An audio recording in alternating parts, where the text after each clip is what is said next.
Made by Mike with 2 eyes.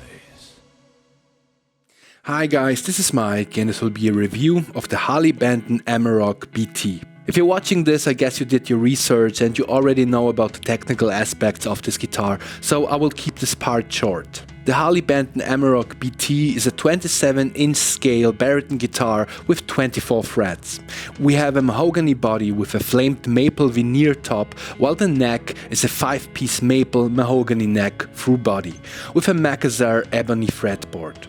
We have Grover locking tuners, a Graph-Tech tusk nut, we have 24 blacksmith jumbo stainless steel frets, a hipshot style bridge and 2 active EMG pickups, which interestingly you can also use when there is no battery installed. So the specs of this guitar are actually quite awesome. I have no idea how they managed to use all those quality parts and still be under 500 euros. Having said that, quality control seems to be an issue, especially when you believe all the reviews on the Thomann website. People complain about all kinds of stuff, loose spots, scratches, input jacks that don't work as expected, and so on. So either they stepped up their game or I got extremely lucky, because my exemplar doesn't show any of these issues. I don't have any wobbly parts, no loose spots, the wood on both sides of the guitar is extremely good looking, and yeah, the whole guitar really seems much more expensive than it really is. This is not a paid review, by the way. They didn't send me a chosen guitar to review. This is what I got regularly buying it from the store, and yeah, so I'm extremely happy with what I got. The same thing is true for the factory setup. There's a little bit of fret noise, but intonation seems to be awesome and playability and string action is great as well. Again, that's really fantastic, especially considering I bought guitars that were much more expensive, that weren't set up nearly half as good. Playability is twofold. For one, there's the neck shape, but on the other side there's also the feeling of playing a 27-inch scale guitar. Let me start talking about the later. So I never played anything longer than 25.5 inches, and I have to say there was a small adjustment period. And when I say small, I mean like 5, 6, 7 minutes, something like that. In my opinion, after playing this instrument for quite some time now, the playability will depend on one factor mainly, and that is the size of your left hand. If you're right-handed, then this is a right-handed guitar, right? You know, I've got pretty big hands, not like bear paws, but above average I would say, and so to me this feels really good. I was a little bit skeptical because people said that baritones are chuck machines first and foremost and not designed to be for soloing, but I didn't find that to be the case at all. I have absolutely no trouble playing solos on the higher frets. On the contrary, when I switched back to my Gibson scale guitars, I was like, what the hell is that? Everything seemed so small and close by, and I would say that the adjustment period going back from a baritone to a standard size guitar is just as long as going from a Gibson scale to a baritone, if that makes any sense. But you get quickly used to that scale, and yeah, I really dig that.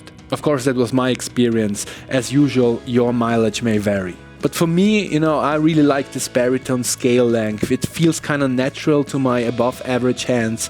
And the nice side effect of this longer scale and the thicker strings is that it feels more powerful to play. So when you hit a chord and this thick strings start to vibrate and the whole thing moves basically, it just feels so heavy. So that's really awesome. What's not as awesome is the neck shape.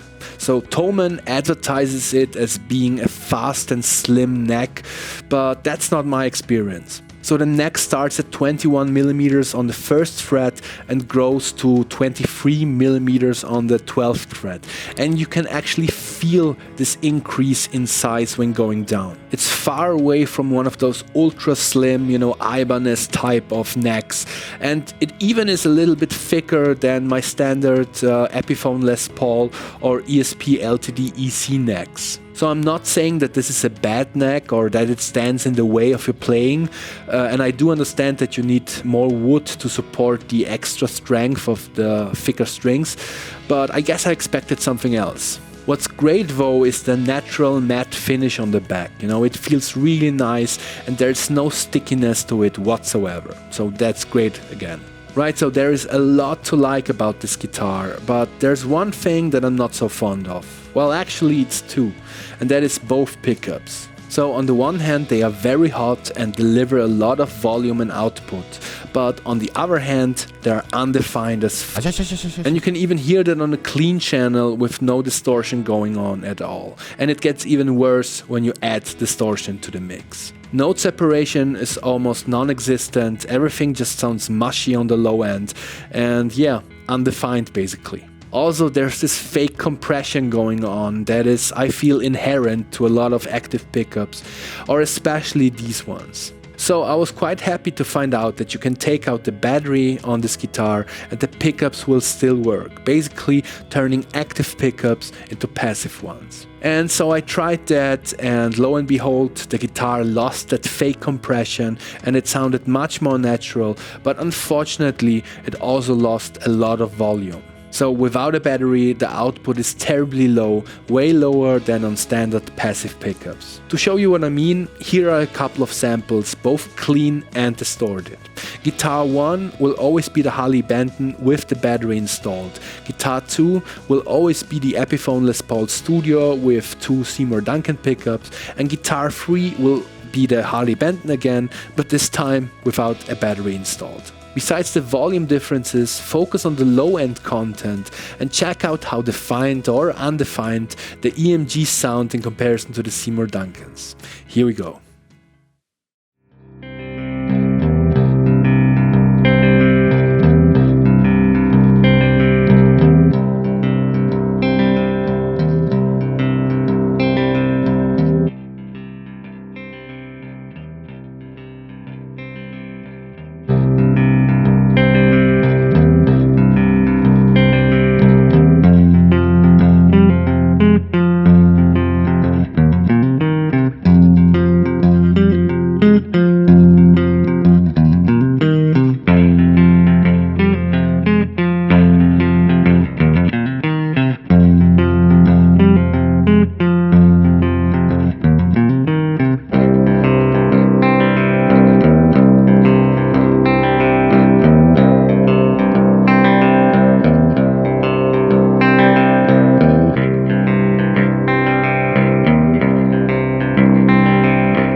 Right, so I don't know about you, but I'm not a huge fan of these EMGs. I guess I would try another EMG set like the classic 8160 combo, if the guitar lets me.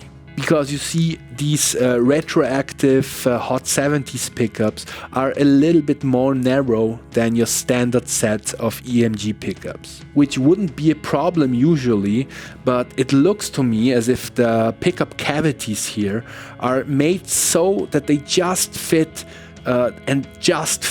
these EMG retroactive ones. You see the difference in size between these pickups, the Hot 70 set, and the set of, say, an EMG 81 and a 60 is just round about 1 millimeter in both length and width.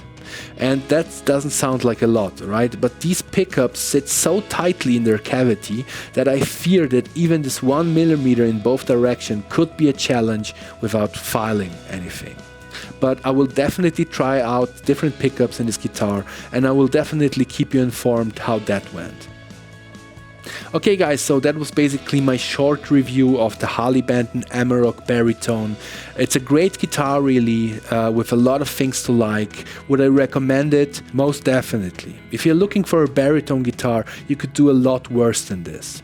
I mean, the specs of this thing are awesome, the playability is great, it looks cool, the factory setup was superb, and the one thing that's not that great, the pickups, is easily replaceable. Well, I hope it is. Okay guys, so that was it. Please like, subscribe, and I'll see you next time. Bye.